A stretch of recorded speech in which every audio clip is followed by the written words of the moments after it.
또 내가 깨달은 것은 대부분의 사람이 생각하는 구루라는 개념은 학생들을 가르친다는 의미를 포함한다는 것입니다. 그러나 나의 자각은 그 누구도 다른 사람을 가르칠 수 없다는 사실이었습니다. 다른 인간 존재에게 무언가를 가르칠 수 있다고 생각하는 것은 환영입니다.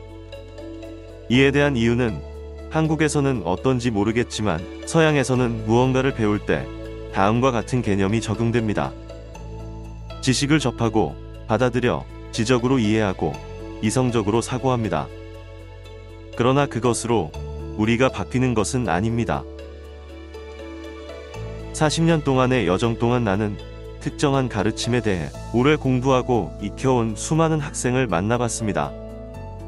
그들은 항상 구루가 이렇게 말했다. 구루가 저렇게 말했다. 라고 마스터의 책에 나온 긴 문장을 인용하면서 우리는 이렇게 해야 하고 저렇게 생각해야 한다고 말합니다. 그러나 그들의 모습과 행동을 관찰해보면 달라진 점이 없습니다. 나는 상승 마스터의 가르침을 오랫동안 공부해 온 사람들을 알고 있는데 그들은 그 가르침을 30년 동안 공부하고 연습했습니다. 그러나 그들은 인격의 여러 측면에서 달라진 점이 전혀 없습니다. 이런 것을 보면서 나는 사람들에게 무언가를 가르친다는 것이 불가능함을 깨달았습니다. 지적인 지식을 주는 것으로는 그들을 변화시킬 수 없기 때문입니다. 따라서 내가 믿는 것과 아는 것을 설명한 후에 사람들이 지적인 수준에서 그것을 받아들이는 것은 아무런 도움이 안 됩니다. 무엇이 실제로 사람들을 도울 수 있을까요? 사람들을 도울 수 있는 유일한 방법은 나 자신이 사람들에게 영감을 줄 수 있는 본보기가 되는 것입니다. 사람을 변화시킬 수 있는 것은 지적인 이해가 아니라 내면에서 일어나는 경험입니다.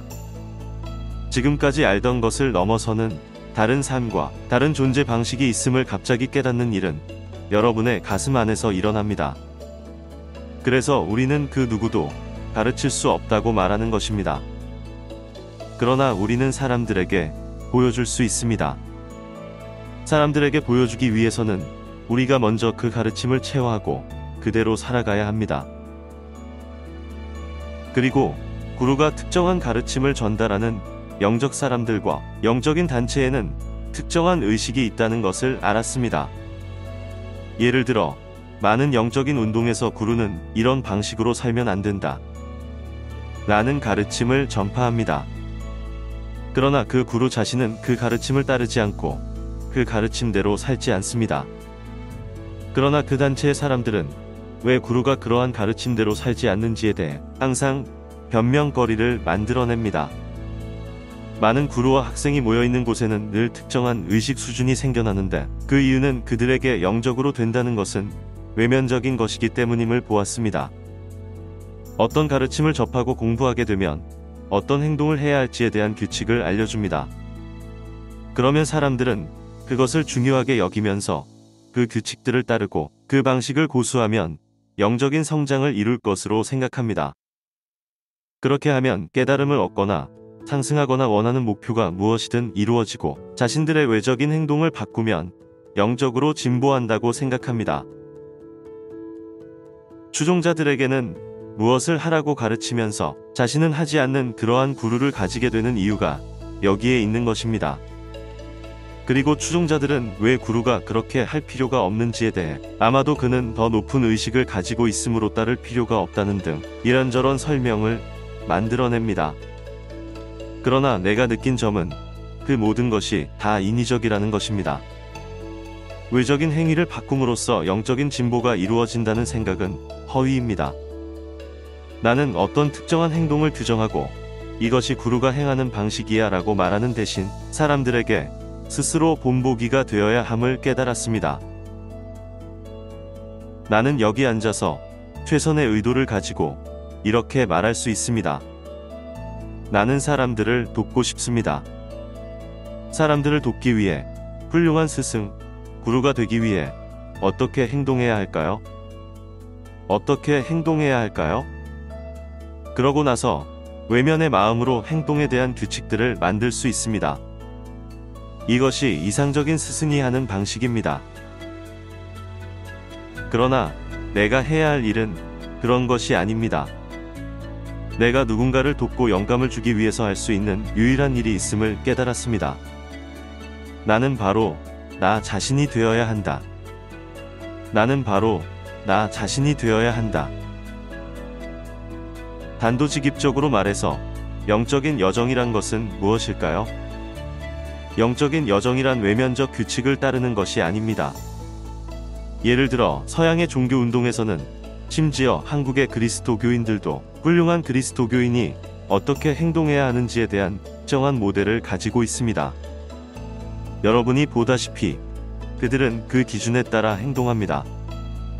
어떤 사람이 아주 부드럽게, 아주 천천히 말하면서 항상 친절함을 유지한다면 그들은 영적인 사람들이라고 여겨집니다. 이런 식으로 사람들은 외면적인 행동을 영성으로 여겨왔습니다. 사람들은 너무나 쉽게 특정한 모델을 정의하면서 이렇게 말합니다. 이것이 영적인 사람들이 따라야 할 이상적인 방식이야. 그러나 이것은 진실이 아닙니다. 영적인 사람들이란 내면에서 자신의 진화인 I am 현존과 접촉하는 이들입니다. 그리고 최소한 자신들의 현존에게서 오는 신성한 개체성을 어느 정도 표현할 수 있어야 합니다. 우리의 진화인 현존은 유일무이합니다. 그렇다면 우리가 영적인 사람이 되기 위해 어떻게 특정한 모델을 설정할 수 있겠습니까? 나에게 이상적인 영적 사람이란 과감하게 자기 자신이 되는 사람입니다. 물론 자기 자신이란 인간적 자아, 인간 에고가 아니라 신성한 개체성을 말합니다. 그러나 내가 이 점을 다시 살펴보면서 알게 된 사실은 영적인 사람들 사이에서 만연한 개념이 있는데 사람은 깨달음을 얻을 수 있다는 것입니다. 세상에 어떤 특정한 구루나 교사들이 있다면 그들은 스스로 깨달았다고 주장하거나 혹은 추종자들이 그들이 깨달았다고 주장합니다. 그래서 사람들은 우리 모두가 깨달은 존재가 되기 위해 열심히 노력해야 한다는 모델을 창조했습니다. 그래서 우리가 육화 중인 동안 깨달아야 한다는 결론에 이르게 됩니다. 나는 이 점에 대해 오랫동안 숙고해왔습니다. 깨닫는다는 것이 정말로 무엇을 의미할까? 그래서 발견해낸 사실은 무언가 구분을 하고 꼬리표를 붙이고 싶다는 전적인 아이디어는 인간의 의식에서 나온다는 것이었습니다.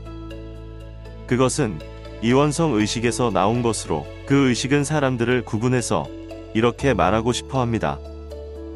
이 사람은 깨달았고 나머지 다른 사람들은 깨닫지 않았어.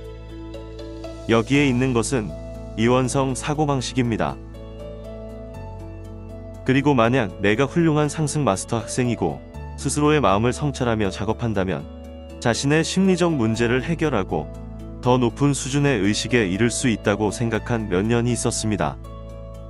지금까지 걸어온 40여 년의 여정을 돌아보면 그동안 나의 많은 것이 변했다는 의미에서 그것은 사실입니다. 나는 내 심리 속에서 많은 상처와 많은 패턴을 극복해왔습니다. 지금은 나 자신과 삶을 대하며 훨씬 더 깊은 평화를 느낍니다. 그러나 여전히 나의 심리에 어떤 것들이 남아있음을 경험하고 있습니다.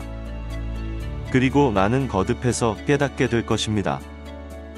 아, 이전에 발견하지 못한 패턴이 있었구나. 그것을 놓아줄 만큼 충분한 자각 상태에 이를 때까지 살펴보고 작업을 해야겠어. 그리고 나는 남은 삶 동안 계속 이런 작업을 해나가야 한다는 것을 깨달았는데 우리는 지구에서 아주 오랜 세월 동안 육화해왔고 인간은 대단히 복합적인 존재이기 때문입니다. 심리 문제를 해결하는 데는 많은 시간이 걸립니다. 그래서 나는 자신이 깨달았는지 아닌지 어떤 특정한 수준의 의식에 도달했는지 아닌지에 대해 걱정하는 것을 멈추기로 결론을 내렸습니다. 그런 것은 중요하지 않기 때문입니다. 중요한 것은 나 자신이 되는 일입니다. 거기에는 두 가지 측면이 있습니다. 앞에서 설명했듯이 하나는 지속해서 나의 I am 현존과 조율하도록 노력하고 신성한 개체성을 표현하는 나 자신이 되어야 합니다. 그와 동시에 자신이 육화한 인간 존재라는 사실과 자신이 완벽하지 않은 사실을 허용해 주어야 합니다. 나는 완벽해질 필요가 없습니다. 나에게 큰 압박을 느꼈던 시기가 있었습니다. 상승 마스터들의 메신저로서 이러한 컨퍼런스를 하고 사람들을 만나야 했기 때문입니다. 어떤 기준에 맞춰 살아야 했고 완벽해야 한다고 생각했었습니다. 그리고 사람들이 묻는 어떠한 질문에도 답할 수 있도록 모든 것을 알아야 했습니다. 그러나 나는 실제로 이러한 압력이 에고에서 나왔다는 것을 깨달았습니다. 나는 스스로를 돌아보면서 왜 완벽해야 한다는 생각을 가지게 되었는지를 이해할 필요가 있었습니다. 그래서 내가 알게 된 점은 세상에는 대중을 따르면서 대중에 섞여 있는 한 아무도 당신에게 관심을 가지지 않을 것이라 여기는 아주 강력한 의식이 있다는 것입니다. 그러나 대중 밖으로 나와서 일상적인 것을 넘어서는 일을 시작하면 스스로가 완벽해야 한다는 압박을 느끼게 됩니다. 어떤 기준에 맞는 삶을 살아야 한다는 이 생각은 바로 내가 완벽해야 한다고 부추기고 있는 나의 에고에서 온 것이었습니다. 이 사실을 깨닫게 된 나는 이렇게 말했습니다. 자, 나는 더 이상 이런 것을 원하지 않아. 이런 방식으로 살지 않을 거야. 그리고는 그것을 놓아버릴 수 있을 때까지 심리적 작업을 했습니다. 그 이후로 나는 완벽하지 않아도 된다고 스스로를 허용해 주었습니다. 내가 꼭 어떤 기준에 맞춰 살 필요는 없었습니다. 세상에는 항상 어떤 기준에 따라 살아가기를 원하는 의식이 있지만 누구도 그 기준을 정할 수는 없음을 알게 되었습니다. 대체 깨달음을 얻는다는 것은 과연 무슨 의미일까요? 완벽하다는 것은 무슨 의미일까요? 나는 스스로 그러한 의식을 완전히 놓아버렸습니다. 그래서 지금 나는 자신이 여러분 모두와 같은 인간 존재라는 의식 안에 있습니다. 그리고 내가 여전히 심리 속에서 작업하고 있는 측면들이 있습니다. 여전히 내면에 자신이 보지 못하는 것들이 남아있다는 것을 분명히 알고 있습니다. 그러나 확신컨대 그것들은 점차 드러나게 될 것이며 나는 지난 40년 동안 해온 작업을 계속해 나갈 것입니다. 나는 지켜볼 것이고 거기에 대한 작업을 할 것이고 모두 극복할 것입니다. 여생을 계속해서 이 작업을 할 것입니다. 그러다 보면 어느 날 갑자기 여러분은 자기 자신과 평화롭게 화해하며 자신을 지금 그대로의 존재로 있도록 허용해 줄 수 있게 됩니다. 정말 여러분이 어떻게 지금의 자기 자신이 아닌 다른 존재가 될 수 있겠습니까?